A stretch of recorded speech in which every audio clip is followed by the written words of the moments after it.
ಎಲ್ಲಿ ಹೋಗಿರ್ಬೇಕು ಈ ಹುಡುಗಿ? ಮುಂಜಾನೆ ಮುಂಜಾನೆ ದಿವಸ ಇಟ್ಟು ಕಾಡಿಸ್ತಾಳೆ ನನ್ನ. ಏ ಮಂಜು ಸಂಜು ಹೊಸ ಗಾಡಿ ಮಾಲಕ್ ತಂದಾರ ಎಟ್ ತಿಕ್ಲಾತಿದಿ ನಡಿ ನಡಿ ಗಡಿಯಕ್ಕೆ ಹೋಗಾಗತ್ತೆ ನಾ ರೂಟ್ರ್ ಹೋಗ್ತಾನೆ. ಹೊಸದಿದ್ರೆ ಇರ್ಲಪ್ಪ, ವರ್ಷದು ತೊಳೆದು ಇರಬೇಕಲ್ಪ. ಗಾಡಿ ಶಿಸ್ತಿಟ್ರೆ ನಮ್ಗೆ ಅವು ಕಾಪಾಡ್ತಾವ.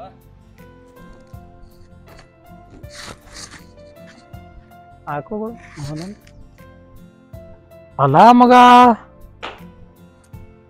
ಬಾಳೆ ಸಾಕರ್ ಬಂದ್ರಿ ಸಾಕರ್.